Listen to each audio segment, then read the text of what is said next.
Il était une fois, dans un village heureux et aimant nommé Brindlewood, il vivait un forgeron travailleur appelé Jean. Jean était un forgeron beau et aimant avec un bon cœur et était l'admiration de toutes les fans de Brindlewood. Le village était en paix et les gens vivaient en harmonie. Les enfants sortaient toujours à l'aube pour jouer, et il y avait tellement de rire, d'amour, de calme et de progrès dans le village. Un jour fatidique, un jeune garçon nommé Thomas jouait près du ruisseau avec ses amis quand il est tombé dans une grotte cachée. À l'intérieur de la grotte, il a vu un bâton brillant. Pensant que c'était un jouet, il l'a frappé sur le sol, éveillant sans le savoir un dragon rouge mortel. Le dragon a pris d'assaut le village, provoquant chaos et ravages. Il a brûlé des maisons et des propriétés, et ses rugissements ont semé la terreur dans le cœur des villageois. Personne ne pouvait se mettre sur son chemin car tout le monde était effrayé et terrifié. Beaucoup ne pouvaient pas dormir la nuit pendant que le dragon volait, rugissant et causant de l'inconfort. Cela a continué dans la mesure où les gens ont commencé à fuir Brindlewood. Le roi Alaric, a tenu une réunion avec son conseil pour réfléchir à ce qui aurait pu réveiller le mortel dragon de Brindlewood dont on parle dans les légendes et comment l'apprivoiser ou le détruire. Personne ne savait quoi faire. Désespéré, le roi a publié un décret, quiconque pourrait vaincre et tuer le dragon épouserait sa fille unique, la princesse Elara, et deviendrait le prochain roi de Brindlewood. La princesse Elara était une jeune femme belle et respectueuse, admirée par beaucoup. Elle était aussi belle que la neige du matin et humble. Beaucoup de guerriers et d'hommes courageux ont saisi l'occasion et ont essayé d'attaquer le dragon, mais aucun ne pouvait le vaincre. Le dragon était trop puissant et pouvait cracher du feu, le rendant inaccessible.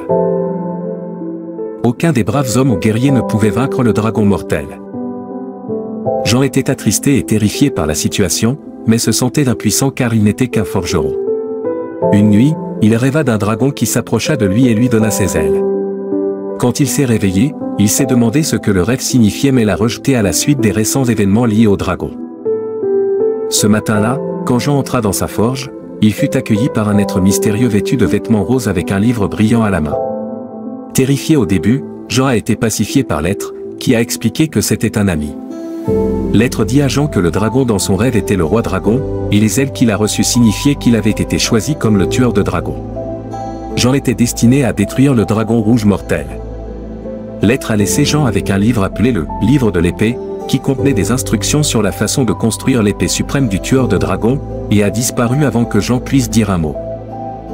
Rassemblant tout son courage, Jean étudia le livre et apprit à fabriquer l'épée suprême. Il lui a fallu 7 jours et 7 nuits de travail inlassable pour fabriquer l'épée, mélanger, chauffer et façonner des métaux jusqu'à ce qu'elle soit complète. Quand l'épée fut prête, Jean sentit sa puissance et partit affronter le dragon. Jean a trouvé le dragon près du ruisseau du village. Bien que terrifié au début par la taille et la puissance de la créature, il se souvenait de la confiance que le roi dragon avait placée en lui. Il rassembla son courage et attaqua le dragon de toutes ses forces. La bataille fut féroce et longue. Le dragon tenta d'écraser Jean avec ses pieds énormes et de cracher du feu sur lui, mais Jean se défendit vaillamment. Les villageois restants se sont rassemblés sous l'arbre du village pour assister au combat, émerveillés par la force et la bravoure de Jean. Ils étaient impressionnés par le pouvoir et la détermination dont il faisait preuve, le considérant comme un véritable héros. Alors que l'aube approchait, Jean, avec une dernière poussée de force, lança son épée sur le dragon. L'épée transperça le cœur du dragon, et il tomba à terre, mort. Jean fut blessé mais triomphant. Les villageois se sont réjouis, louant Jean pour sa bravoure et organisant une grande fête en son honneur. La nouvelle de la défaite du dragon se répandit, et ceux qui avaient fui retournèrent à Brindlewood, heureux et soulagés. Le roi, fidèle à sa parole, offrit sa fille, la princesse Elara, à Jean en mariage. Jean, étant gentil, accepta de ne l'épouser que si c'était son souhait. La princesse accepta volontiers, voyant la bravoure, la bonté et l'amour de Jean. Ainsi, Jean et la princesse Elara se sont mariés et ont vécu heureux pour toujours, ramenant la paix et la prospérité à Brindlewood.